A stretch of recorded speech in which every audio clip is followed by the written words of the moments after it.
দিকে নজর রাখবো। মালদার চাঁচলে তৃণমূল বিধায়কের বাড়ির সামনে ধর্ণা, নিহার রঞ্জন ঘোষের বাড়ির সামনে ধর্ণা এক বৃদ্ধার।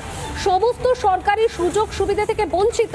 অভিযোগ, প্রশাসনিক দপ্তরে ঘুরেও হয়নি কোনো সুরাহা, দেখা যায় না বিধায়ককে, এমনটাও অভিযোগ। হাতে পোস্টার নিয়ে ধর্ণায় বসলেন বৃদ্ধা।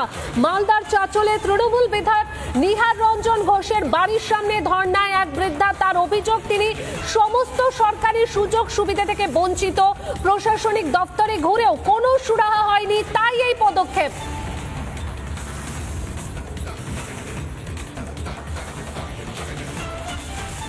বিদ্যুতের ওখানে বসেছিলাম। কেন? ওই ভাতা টাতা ঘর করার জন্য বেটা, আর খাবার নাই বাড়তে, ওষুধের পয়সা নাই, কিছু নাই, কোথায় পাবো? বিদ্যুৎ দেখা করলেন আপনার সঙ্গে? না, করেনি। কতক্ষণ ধরে বসেছিলেন? এই 10টা থেকে। কোনো ভাতা, সরকারি ঘরটার কিছু কিচ্ছু নেই, কিচ্ছু নেই কেন বাবু। মেম্বার কিছু করে দেয় না? না, একরামুল তো আরো না। চেকরামুলটা কি তৃণমূলের মেম্বার? হ্যাঁ। কিছু সাহায্য করে না? না। আজকের ব্লক সভাপতি যদি বলেন দুর্ভাগ্য, তো যে মেয়েটার বাড়ি, সে মেয়েটার বাড়ি তো ব্লক প্রেসিডেন্টের বাড়ির পাশে, তাহলে তো নৈতিক ভাবে তারই তো আগে দায়িত্বটা পালন করা উচিত ছিল।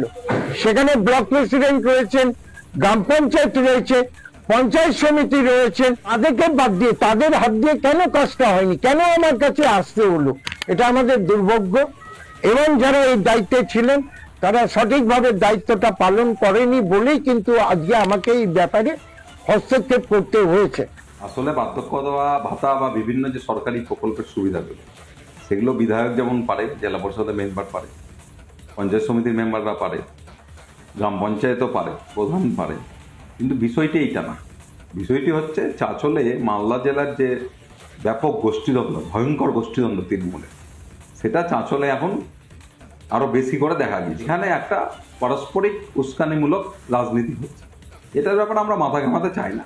কিন্তু এইটাও ঠিক যে মমতা ব্যানার্জি তো তিনি নিজেই বলে গেছেন যে মালদা জেলার যেই গোষ্ঠীদ্বন্দ্ব, মালদার রাজনীতি তিনি বুঝতে পারেন। স্বাভাবিকভাবে এটা নিচু তলা থেকে একদম উপর পর্যন্ত মালদা জেলায় গোষ্ঠীদ্বন্দ্বে তৃণমূল দলটা বিদ্বিন্ন হয়ে আছে।